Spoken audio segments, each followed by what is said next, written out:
নাহান নবী সাল্লাল্লাহু আলাইহি ওয়াসাল্লাম আনিল কতল আস-সারদ ওয়াদ-দাফদা ওয়ান-নামলাতে ওয়াল-হুদহুদ। চারটা প্রাণীকে তোমরা হত্যা করবা না আমার উম্মত। এক নম্বর হলো সারদ নামক একটা প্রাণী আরব দেশে পাওয়া যায়। আবার পিঁপড়াকে হত্যা করবা না, এরপর হত্যা করবা না ব্যাঙকে, আর চতুর্থবারে হত্যা করবা না হুদুদ পাখিকে। এই চারটা প্রাণী তোমরা হত্যা করবা না। আল্লাহু আকবার। এখন বলতে পারেন হুজুর পিঁপড়ার জ্বালায় বাঁচি না, কানের মধ্যে পিঁপড়া, খাবারের মধ্যে পিঁপড়া, মিষ্টির মধ্যে পিঁপড়া ঢুকে, তরকারির মধ্যে পিঁপড়া, কানের মধ্যে ঢুকে, বিছনার মধ্যে পিঁপড়া, কি করব? আহারে, আপনি শুধুমাত্র একটা আমল করুন, একটা আয়াত 10 বার পরে পানির মধ্যে ফুঁক দেন আর পানিটা ঘরে ছিটাইয়া দেন। 1 মিনিটের মধ্যে দেখবেন পিঁপড়ে আপনার চোখের আড়াল হয়েছে, আর যার ঘরে প্রবেশ করেছে তার গর্তে, তার জায়গায় চলে গেছে। ইয়া আইয়ুহান নামলু উদখুলু ফি মাসাকিনাকুম, এইটা 10 বার পরে পানির মধ্যে ফুঁক দিয়ে ছিটাইয়া দেন, দেখবেন সব পিঁপড়ে আপনার চোখের আড়াল হয়ে গেছে, একটা পিঁপড়াও খুঁজে পাওয়া যাবে না। পিঁপড়ার কত মর্যাদা নবী মারতে নিষেধ করেছেন, শুধু নয় বরং এই পৃথিবীতে মানুষের যে নাকের ঘ্রাণ ক্ষমতা আছে তার চেয়ে 27 গুণ বেশি ঘ্রাণ ক্ষমতা দিয়ে আল্লাহ রব্বুল আলামিন পিঁপড়াকে তৈরি করেছেন।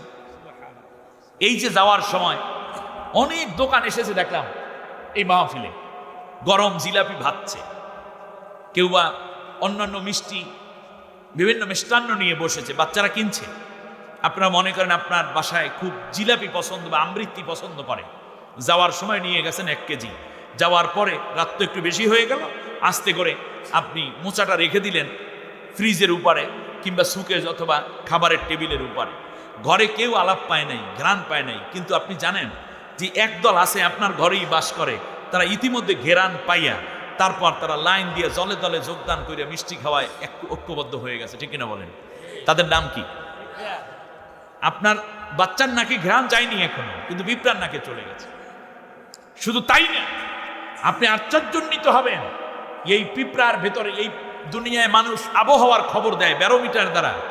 এখন উপগ্রহের মাধ্যমে এটা পাঠায়, এখন তো আলহামদুলিল্লাহ স্যাটেলাইটের মাধ্যমে খবর পাওয়া যায় আবহাওয়া কি পরিমাণ খারাপ হচ্ছে, কোন ধরনের আবহাওয়া কোন দিকে ধেয়ে আসতেছে। কিন্তু এই যে ভূমিকম্প হয়, এই ভূমিকম্পের খবর কিন্তু কারো কাছে নেই, এখনো বিজ্ঞানী আবিষ্কার করতে পারে নাই ভূমিকম্প কখন হবে, কিভাবে হবে।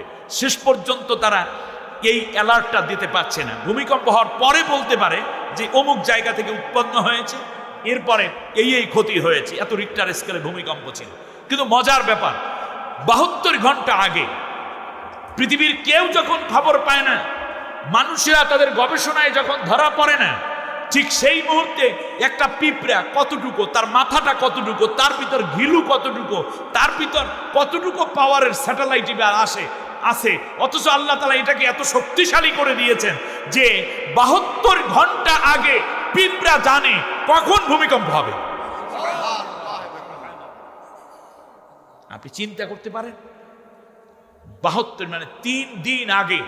এজন্য দেখবেন যদি পিঁপড়া যদি দেখেন গর্তে তার বাচ্চা অথবা ডিম মুখে নিয়ে, সাদা ডিমগুলো নিয়ে দৌড়ে ছোটাছুটি করছে, কোথাও পালাচ্ছে অথবা উচ্চ কোনো গাছে উঠতেছে, মনে রাখবেন খুব এই 72 ঘন্টার মধ্যে বা তার চেয়ে কম সময়ের মধ্যে বড় ভূমিকম্প, ভূমিধস অথবা বড় রকমের কোনো প্লাবন দেখা দেবে।